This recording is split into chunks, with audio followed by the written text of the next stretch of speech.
Okay, everybody, this is a short video, hopefully, on some fighting techniques using the sort of Dagahir, Belagarth, Amsgard style weapons and techniques. We have several weapons over there that I'm going to try and give a few tips, and also just film myself fighting so I have something to watch later.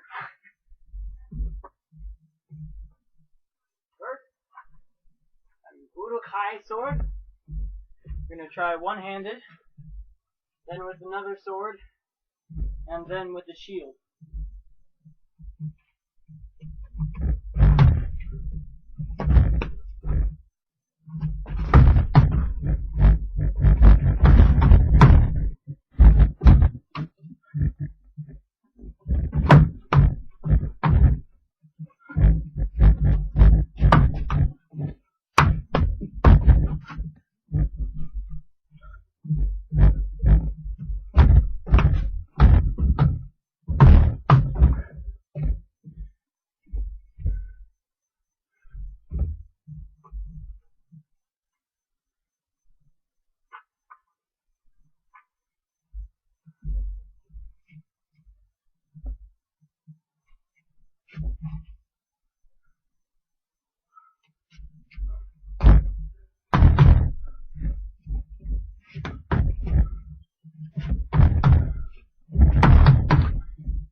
Alright, so now I'm going to give a few tips on sword and shield techniques.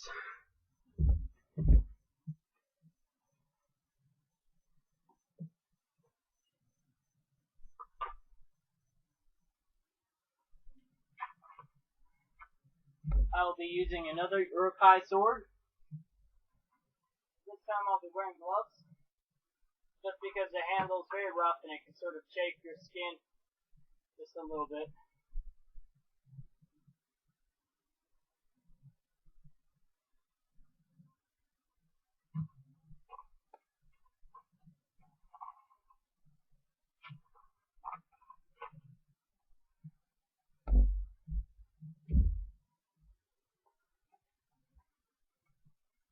Okay, sword I'm using. And again, this is another Uruk-hai sword, except it's a box, and it's more dense and softer. First, starting position. See my footing? I have my left leg in front, my shield above my shoulder just slightly. I have my sword either right here, or on my shoulder, or right behind my shield, like this, like this, like this, or like this.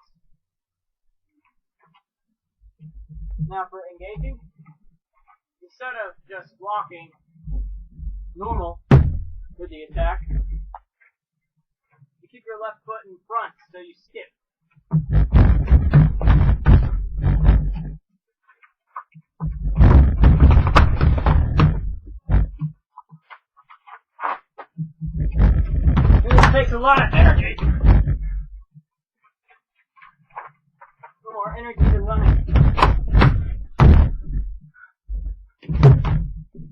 Okay. The reason why you keep your left foot in front is because it's easier to move out of the way. So, this. I have my right foot on my weights on that. So, someone tries to hit it. Now I lift it up, I lose my balance a little bit.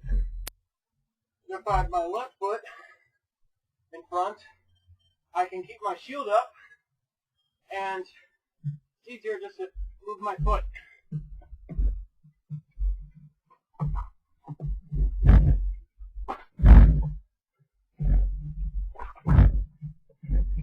So this is a foot movement here.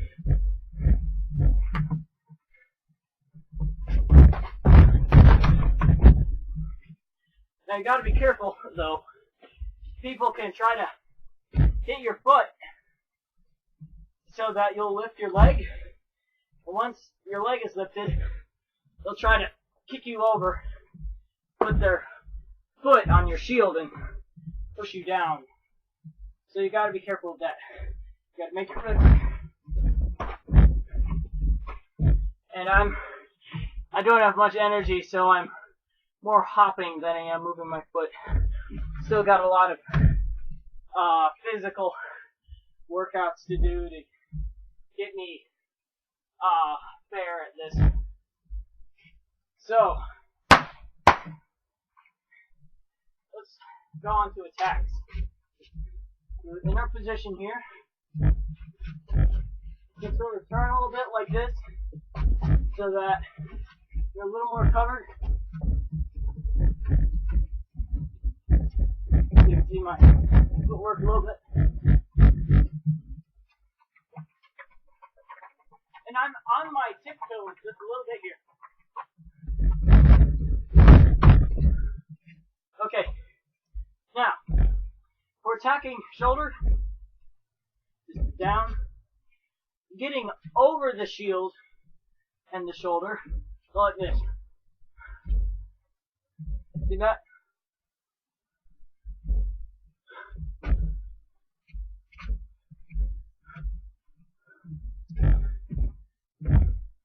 Getting around the shield to the back, do the same thing but in a different direction.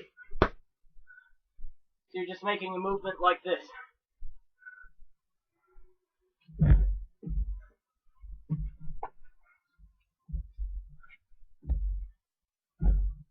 Now, I'm going to do an attack on my opponent's shield side. Now this, I could be trying to hit his sword arm, I could be trying to hit his shoulder, or his side, or his thigh. Just anywhere on the left or right area of his body, my left. Now you can see that this leaves me exposed. My arm, you can just hit my arm while I'm trying to hit him. So what you do is take your shield, and as soon as your arm's gone across, throw it across, and try to touch your shoulder blade as fast as you can. So instead of going like this, like this. And that gives you a little more protection. Now when you're attacking on the left side, I'm noticing you do need to put your right foot in front, which makes it harder to block your feet. So watch your feet.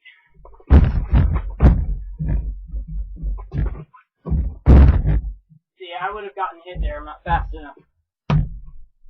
Now, let's do some feints. I'm going to try to hit that guy's shoulder. Or that's what he thinks. I'm going to go like, see?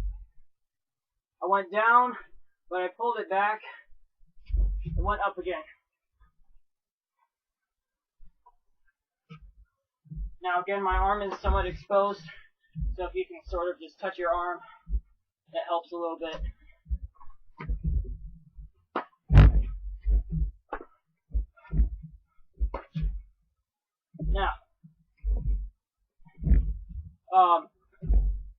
me do another feint. Yeah, I'm gonna hit this guy's leg. No, I didn't. I hit his shoulder. Just as his arm was going across to defend his leg.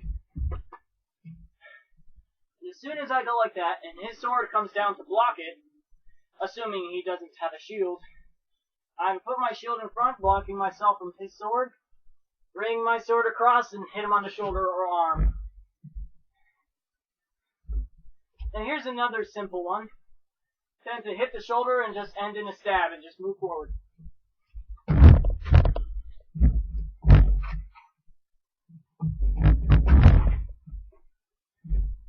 So that one, he thinks it's a chop. He's going to block it like this. But it's really a stab. And when you're blocking like this, a stab, you're much more vulnerable to a stab. Let's see, what else can we do?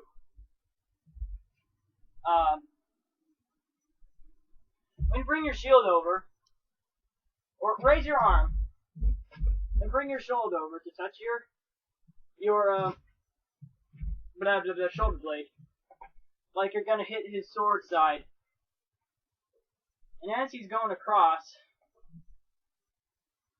to block you, or counterattack, you bring that sword around and hit on the other side. And it's totally unexpected.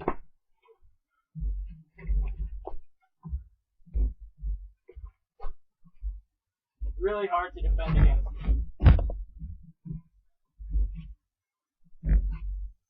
Now, I'm gonna try to get under his shield and hit his torso. But to do that, I'm gonna put my shield over my head and back, like this.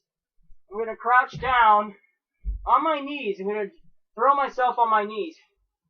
I'm gonna try to wedge my sword up inside and just get him in the gut area there.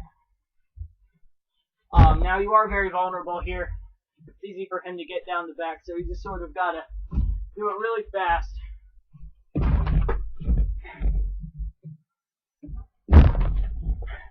And a lot of the time, this will fail, but you just gotta keep repeating it, and it wears him out eventually too. But it wears you out as well. Now, let me see. Here's another feint. I'm gonna try to pretend I'm gonna do an undercut and hit his stomach, or maybe I'm gonna slant it a bit and hit his side. Hit his sword arm. Or his side. Okay, now I'm gonna do a stab. And instead I do a slash across his torso.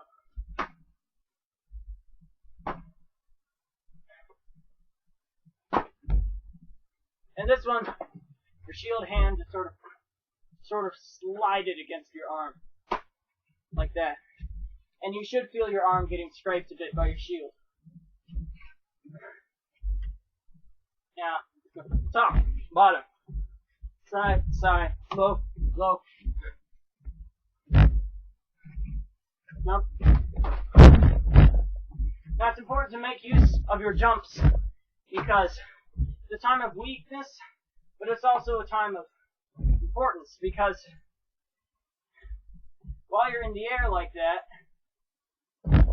you're unbalanced and they can knock you over. Or you're going to look at it this way. Have a vantage point and you can get over his shield even easier than before. So when he hits that leg, go for his shield.